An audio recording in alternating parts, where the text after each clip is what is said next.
5 seconds to go.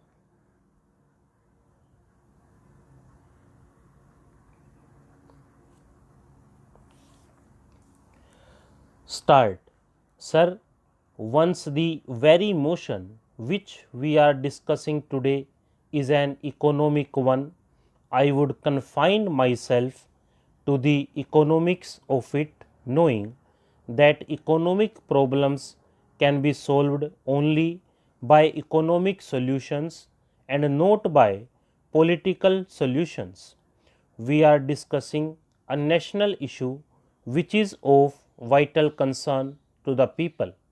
Prices are a national concern, and as legislators, it should be our duty to place the subject above party politics.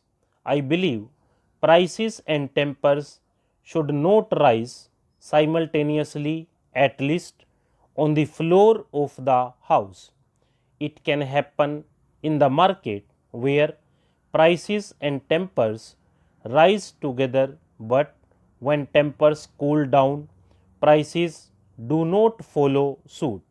That being the experience of life, let us try to understand the problem rationally, logically, and dispassionately.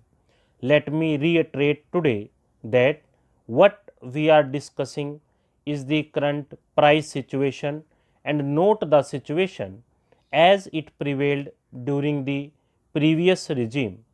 References to the past are, of course, always necessary in any analysis of the economic forces because economic wisdom is largely retrospective.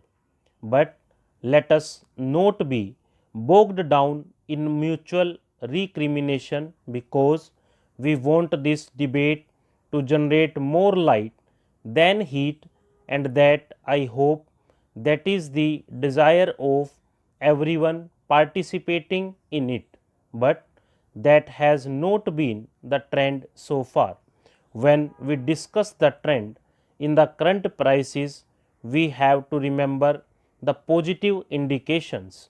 It is a fact that the annual rate of inflation in terms of the wholesale price index has come down progressively from 22% in January 1986 to 14% in the January 1997 and further to 10% in August 1997. I am afraid I have to give some figures because we have heard distorted figures, and I would like to correct the position. In August last year, the wholesale price index had risen by 12% over that of the previous year.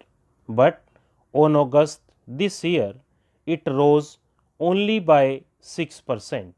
Here, I am not underestimating the fact that the rate of inflation in the country is still high, and even downward percentage changes in the rate of inflation cannot conceal the fact that they are indeed growth upon growth. The finance minister said this year that the prices would soon hit a plateau. By hitting a plateau is not enough. We have to ensure that after reaching a plateau, the prices actually slide downhill. I shall not extensively dwell on the contributory factors of price rise because, as I said earlier, this is no occasion for mutual recrimination.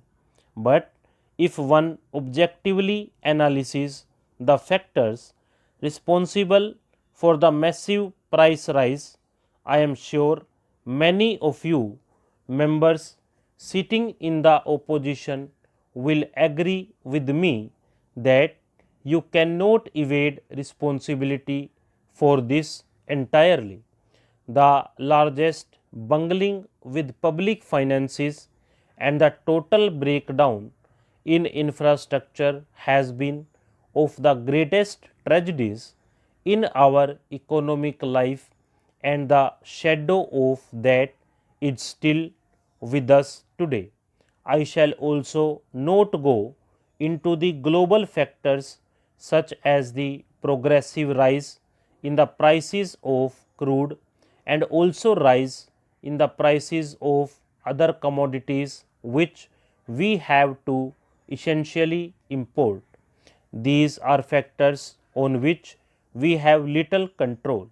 However, we must consider the relative weightage of these factors on the general price rise. The changes are already visible during the current financial year. For example, the impact the petroleum price rise on the overall price increase this year stands at 18%, which is slightly less than what it was last year. There has been a substantial fall in the contribution of sugar and good. It was just about 2% this year, in contrast to as high as 39% last year. On the other hand, what has sharply risen is the share of vegetable prices, milk and milk products, fish and meat, cereals, pulses, oil seeds, and edible oils. On the whole, it has followed a pattern. Whatever is subject to seasonal variation has become scarce and therefore dear. I am prepared to put it down to climatic factors to some extent, but at the same time, I must request the Honorable Finance Minister to enlighten us on this as to why there has been a failure in poultry and dairy sectors. Even butter today has disappeared. It is scarce in Delhi and in other cities too. We would like you to enlighten us as to why such a situation has arisen. There are other confusing issues. We are told by the Agriculture Ministry that there has been a good sugarcane crop this year. If that has been so, why are we importing 2 lakh tons of sugar this year? We are fortunate that the agriculture minister is sitting here. I would like him to enlighten us on this point. I hope that finance minister will bridge this small information gap. Let me go to the main strategies that are being applied by the government. Stop.